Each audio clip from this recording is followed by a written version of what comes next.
Welcome to Standing on Business with Eric Foss. I'm your host, Eric Foss.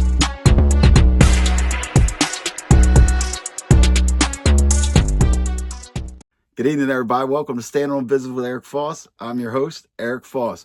All right, guys, tonight we're going to talk about it, the subject people always talk about. We're going to talk about sex in prison, and we're going to get into all the ways. We're going to get into the transgenders. We're going to get into the R word, unfortunately, and just things like that, booty bandits and things. So as I go, you guys know I tell these stories out of my own experience. So like I maybe tell one that happened in 2012 before I tell one that happened in 2009 if I just remembered it or whatever. So just bear with me. All right, guys. Let me say this. I'm not a believer in that gay for the stay stuff, because if you're attracted to a man, you're just attracted to a man no matter what. So I think you were gay anyway. And then that's them people's choice for anybody, just to get that out of the way. Now, let's talk a little bit about the booty bandits. Okay. I'll give you an incident. And now this is also shout out to DC. This isn't a knock to them, because I do know that they got that reputation or whatever, but I'm going to be telling these stories. A couple of them got to do with DC, but the reason being is because the compounds I was on, there was 400, 500, 600 people from DC. You understand? They were the majority. There's very good men from DC that are good dudes and stuff like that. So I'm not taking no shots at DC if it just so happens that they're part of this story. But anyway, they're part of this first one. So this was when I was at Gilmer. Now, when I first got to Gilmer, they kept me in like a 3-man cell for like 3 years almost. They just, the unit manager didn't like me or whatever. So eventually I wound up getting a 2-man cell. And it wasn't a nice cell. It was just right across from my 3-man cell, but it was a 2-man cell. So I didn't have a cell buddy. My cell buddy had moved out because he got one of the big handicap cells. So I got an empty bunk. Now, when you're in the feds, a lot of people, like, you'll hang with people from different cultures, different races and stuff like that. You'll run into people like, different things you've never seen before. So now we used to hang out with this dude, this Cuban named Martinez, Panamanian named Diaz, and this kid, he was a little Jamaican kid. He was like, I wouldn't say light skinned, but like light brown skinned kid, like soft looking kid, like little. And he was Jamaican, and we used to call him Rude Boy. Well, they used to hang with him, and they used, sometimes he'd come around or whatever in the cell, hanging out and stuff when we're all hanging out. So he was a polite guy or whatever. So, anyway, Rude Boy's up in the cell with the DC, with this old head from DC, this guy who's like a schizophrenic or something. So I do remember beforehand, his old cellie had went to suicide watch. And there was something to do with the guy tried to do something to him or did do something to him. There was just a rumor, but since he went nuts, they basically just put him on suicide watch and just left the DC guy there. And Rude Boy wound up getting moved into that cell. So every night, Rude Boy was coming to, I didn't know about this yet as we get the story, but every night Rude Boy was coming to Martinez and Diaz to get coffee at night during lock-in time, 10 o'clock lock-in or whatever. That's a red flag. Coffee keeps you awake. But I know nothing about this at the time. So everybody sees my cell comes open. So I don't know if there's ramblings going on that the DC guys and stuff know Rude Boy's trying to move out of the cell he's in with the DC guy. So we all used to hang out, like say we were sitting there working out or whatever. So, people had their chairs on the wall. So we're all sitting there tripping out and stuff. So now some of the DC dudes that were sitting around started talking about Rude Boy, but they were putting bones on him, like saying, yeah, man, they say Shorty likes to walk around naked at night in the cell and stuff. I'm like, Jesus Christ, what's wrong with this little guy? You know what I mean? Maybe he's gay. I don't know. So they were planting that seed. And here's why. They didn't want him to move out of that cell. Anybody who had an empty cell, they were basically trying to put a bad name on the kid. Like, nobody wants to move somebody in there walking around naked, you know what I mean? So anyway, a day or two passes, I'm in my cell and I'm writing my tickets, my football tickets. I'm writing my master sheet or whatever. So I get a little knock at the door. I look, it's Rude Boy. Figure he wants to put a bet in or something. You know, everybody comes and bets and stuff. So, like, hey, what's up, man? He's like, Biggie, let me talk to you, man. I said, okay. Now, he was from Boston. He wasn't like from Jamaica, but he was Jamaican. So he's like, I go home. What did he say to me? He said, I go home in like a month and a half, and I see you got an empty cell. I just don't want to be in that cell anymore. Would you mind if I move in here till I go home? And then he ran down real quick. He's like, I cook, I clean, I do. And it just sounded real funny. So I say to him, I said, whoa, hold up. I said, hold up. Listen, man. I said, no disrespect, because everybody says how I am. I said, no disrespect, Rude Boy. I said, but, you know, I'm not into all that weird shit and stuff like that, like walking around the cell naked and all whatever's going on. I hear that you do. He shut the door and he started crying. He said, it's not true. It's not true. I'll be back. And he runs out. I said, what the fuck? Comes back a minute later. He's got his photo album with him. He shows me his wife, little children, tiny children. He was in his 20s. You know what I mean? Never been locked up or nothing. Did some type of fraud. Beautiful family. So I was like, so why? Because we'll get into this later. So I'm like, so you got all this going on. So why are you messing around? He's like, you're not understanding. They're bandits. They're bandits. They're lying. He's trying to get me. I said, what are you talking about? He said his cellie, the old head from D.C., would try to stay up later than him and would just like look at him and had like touched him before or something like that. And it was getting to be more and more. You know, at first he might have got up. Well, now it's getting more. Now you just touched him like the night before. You know what I mean? He's like, if you don't believe me, ask Martinez and Diaz. I go to them every night for coffee. I was, bingo. I know that. I was like, whoa. I had noticed that then. When he said it, I was like, damn, he does run there. Like I said, I didn't realize it before. So this kid begged and pleaded and stuff like that. Now, I don't know what actually happened to him, you know, with the touching or whatever, with the guy touching him. I don't know if the guy did more than that, because he was really shook up. Let's just say that's all that happened. Well, Rude Boy wound up going home without being violated. And the reason being was because I did room him myself for a month and a half. And he did cook and clean. As a matter of fact, he was a good cellie. But, you know, there was a little like, you know what I'm saying? Like, but that was the thing. They were ostracizing Rude Boy. That way, he's got nobody. He's got nowhere to go. Nobody's going to listen. Nothing. He's done. Okay, that's one thing. And that goes on the weaker, the person being weaker and being a loner. And that's also why you could get tricked. You know what I mean? You know, and they shouldn't have actually had them two in a cell together, nothing like that. But shit happens. Anyway, like I said, Rude Boy went home. Everything, you know, good. Now, another incident with the DCs is in Big Sandy when I was there. And now remember, Big Sandy, there's about 400 of them there, 500 of them there. So that's why it's DC I'm talking about. It's not because it's DC who only does this. You understand? But one of their homies, I had seen them. What the hell was I doing? It was in the afternoon. We were smoking weed or something. And they had a corner cell up here as you walk around the top tier. And being my homeboy, we were in the cells on this side, and we were trying to get over that side. So obviously you walk around this little turn. We go walking by, and the cell door is halfway open. They had one of their homies tied to the bunk.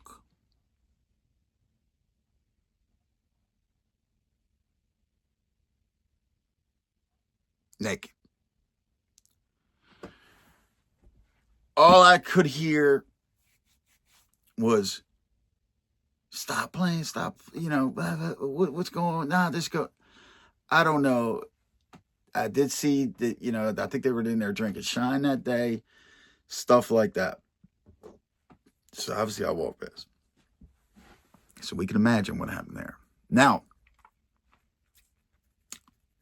the alcohol will have a lot to do with it, with these sexual encounters.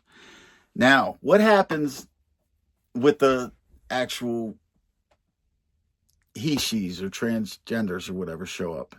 Okay, my first experience really seeing that and bringing things out of the closet of some people was when I was a Gilmer. Okay, so the Pisces, they accepted transgenders or whatever. They accept everybody. Pisces don't care. They just want numbers. Back to this. A lot of people say, oh, they're pieces of shit. They don't care what anybody did. But remember, what did I just tell you about Rude Boy? Little guy, on his own, no numbers, could have been a victim. So the Pisces, I understand them a little bit about just wanting to pump up the numbers. The only thing I don't like about them is when they do get the numbers, then they act tough. That's my only problem. But anyway, so Pisces accept them.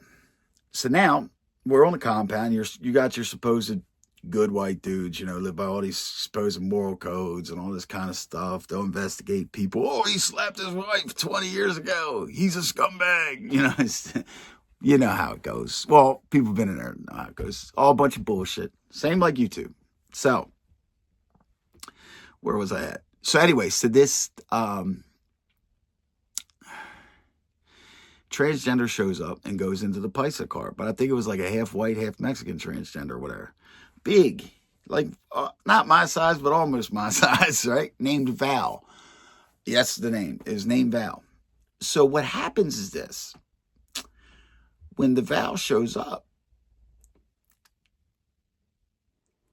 the white guys, first white guy was this guy, Scott. He was from West Virginia.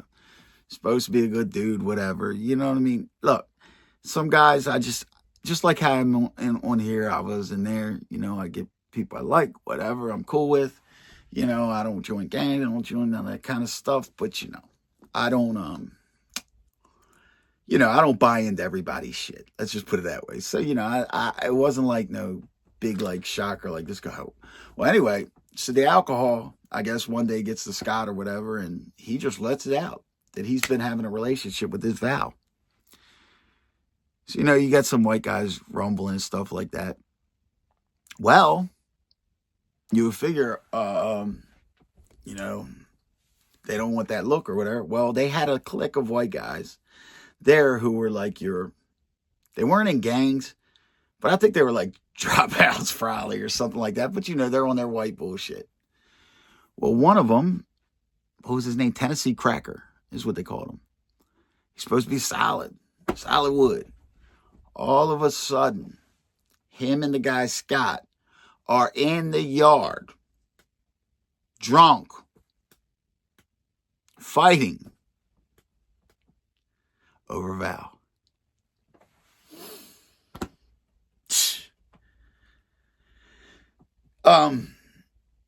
They make it like this kind of stuff is cool. You wouldn't believe how many people were like, and especially younger people. And I was in my 30s then, and young 30s though, but probably like 32.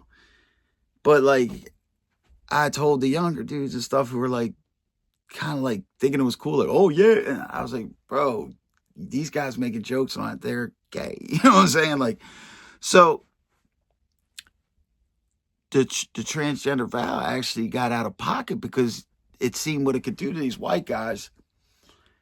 And my partner in Elite Enterprise, he wound up selling Val, the transgender or whatever, wound up selling him, because the guy would spend money. So he wound up selling him like 40 books. So like $200 or something. So he might have given 50 books for 200 or something. Well, anyway, I don't know what the Val or whatever was doing with other people or whatever, but all of a sudden Val, just because Val was in the Pisces or something, said Val ain't paying because so-and-so, this other guy owed Val money. But this other person had nothing to do with Lean Enterprise or none of us. So my partner tells me, and also, well, I come out to the fucking thing. So I come walking down. This thing got smart. I said, man, put it this way. I knew the shack all over the places or whatever was my dude. You know what I mean? He was like, he's a Mexican, but he's American. He's a drug dealer and shit. That was my dude. You know what I'm saying? But anyway, it wouldn't have mattered. This thing, I told this thing, I said, you are a man. I poked that thing in the face. I said, you're going to pay us our money. We don't got nothing to do with all that. Oh, I paid. But the last I had heard of that one was when Val had went to the shoe, and then the story I told you about Big Steve who got checked in, that was checking everybody in, he wound up being Val Selly in the shoe. So that just tells you a lot gets exposed. Now, you get on to a lot of stuff like that. Now, we're going to flip-flop back and forth because it's things coming to my mind. But the thing that bothered me most was just the total perverts. And what do you mean by total perverts? What I mean is jackers. Okay, now you have a lot of these in your southern areas. Florida, of course, you got D.C. You got some Ohio, you know, you might have some. But Florida was known, I think it was Florida or Georgia, but I think it was Florida. Florida was known, and there was a lot of Florida people. So I'm not taking shots at anybody's state and saying everybody from these places are that, but please don't do this. Okay? Because there's good dudes down there. You know what I mean? There is good men. Live by all the codes. But, like I said, they were known for being jackers. This one I was in Big Sandy. Now, what they do to them and what a jacker is a jacker is someone that he likes to get himself off while he's looking at a correctional officer or a counselor, just a woman. She's fully clothed and all that stuff. These jackers are so slick that they have to search them sometimes because they'll have contraptions made, whereas though they'll have a string tied around their self down there and a hole in their pocket some type of way, and they'll do like this with the string and be standing there talking and manipulating the string and getting themselves off. I'm not lying. They'll be standing around in circles doing it's just disgusting. Now, that's very disgusting. I remember one time a dude got caught. He may have been from Michigan. And he got caught doing that in the chow hall.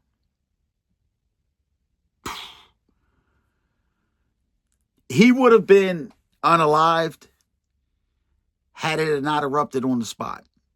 Let me just say it like that. He's lucky that he got caught on the spot and they did something right there because, you know, it was in the chow hall, but in an open space where it could be saved. And they all didn't have their things on them, I don't think. But they tore him apart. Now, also what you'll get is you will get these guys, and I call them, and I call the jackers this too, I call them unsolved R words. Because you know, my point on it is this. If you are able to sit there and do that to some woman fully clothed, not attractive, I don't care what the woman looks like. So most of the women aren't attractive. I'm not saying taking a knock at nothing. But if you could go ahead with an unattractive woman and sit there and tie a string and get you, just by talking to her and looking at her fully clothed, what do you think this person would do if your wife, daughter, niece, anything like that was in a bikini and, you know, walking off the beach, going to a bathroom that's up in like an alley and it's getting dark and this person's right there and sees her? That's another reason why there's a lot of mentally challenged people in prison. You get the guys like, sometimes when you get the women, one thing they'll do is they'll school these women when they come to work. They're just like they school the COs not to get manipulated by us. They'll school the COs because, you know, we might be able to put some money in their pocket, you know. So they give them schooling on this. And now you do get to some women that are bitch, they'll call them B words. She don't smile, she don't do nothing. But here's a key to it. One of them actually told me. I asked her, I said, well, why you always got this, you know? And she said, look. She said, if I smile at somebody or things like that, all of a sudden they take it too far. And what she meant by that, and I've seen it. I've seen when a woman in a chow hall, when I'm working or whatever, say a dude comes walking by, he's feeling stuff, and he'll be like, "Hey, how you doing?" And she'll be like, "Hi," smile. Next thing you know, 2 seconds later, he's telling somebody, "Yeah, she wants this," you know what I mean? And then he'll be stalking her. It just happens. Oh, funny shit. When you get like, when I was at Gilmer, they had a clique of transgenders who were black. Now, they would actually like, be out there and be like, ooh, cheering for sports and all kind of stuff. You wouldn't believe the dudes. If they were sitting out in the bleachers during the afternoon when there's no sports going on or nothing, they're just sitting out there enjoying the sun, the transgenders, you would have dudes come out there with no shirts on, right in front of transgenders, throwing a football back and forth, flexing, doing this stuff. Yeah, over there, you know. It was disgusting. Another thing. Well, I ain't gonna call them disgusting. That's their preference. But we will get into this later about what I don't like. Another thing that I didn't like was the Olympics. I remember my buddy TJ one time, right? Because I was serious about the TV stuff. Now, when we were at Schuylkill, there was like, I guess you could call it a white TV, but like I really didn't watch it because I'm more into sports. So I watch the sports TV more often. But like this is like for Jimmy Coonan and them guys. They watch their shows and stuff like that, you know. And they could watch the Olympics and things like that. But I would always make sure that when certain Olympic things came on, like them gymnastic girls, they're like 14, them divers, they're like, some of them are like 14 and stuff like that. All of a sudden, these dudes would be crowded around. I'd be like, man, I'd say something. You bunch of us, no, we're just seeing. I said, you don't know who that swimmer is. She's 15. I remember my buddy TJ. I told you a story one time about when the Sereno dude tried to start stuff with him or whatever. My buddy TJ from Ohio, good dude. I remember one time I woke up probably in the afternoon. I was drinking or whatever. So I come out. TJ's the only one out there. Everybody's at work, whatever. And he's watching the Olympics on the TV. And it was a girl diving off the thing. I came out like, yo. First thing he did, he turned around. He said, chill out, E. She's 21. And she was. But they watched that LFN network too. I used to call it the Lady R Word network. Sickening. Okay, let me just tell you what's disgusting. As I told you earlier, when Rude Boy came and he showed me the photo of his family, what did I say to Rude Boy? I said, you got this family here and you're doing this stuff. Because I have seen men in relationships in prison with other men, especially when they smoke K2. That's why I call it gay 2. But anyway, some of that stuff, man, look, but you have them having sexual relationships with men who aren't, I mean, if you think of all the diseases just on regular people on the streets out here with just sex, it's a lot of stuff. Now imagine people in prison are more prone to carry diseases than people in the outside world. It just is, because there's more drug addicts, people have been in more high-risk situations and things like that, and the gay stuff. It's just the truth, man. So anyway, they'll be doing that, and then you'll see them that weekend in the visiting room while you're in the visiting room, and they're kissing their wife, kissing their girlfriend, holding their child. They're doing all these kind of things. So yeah, let me see what I call her. Oh, the NATOs. Not all. But when them NATOs, they used to go in that sweat lodge or whatever. And if they were doing the wrong things, like, I mean, drinking a lot, they might have sex and then unalive each other. They were wild. just to let you know, they were wild. Not all. But some. But yeah, anyway, guys, I hope you enjoyed this little bit tonight. Maybe I think of some more stuff or whatever. But just remember, look, channel's been doing great. Appreciate the donations. I really do. I appreciate all your comments. I appreciate all you guys, man. Just remember, like, share, and subscribe. And until next time, remember, always stand on business.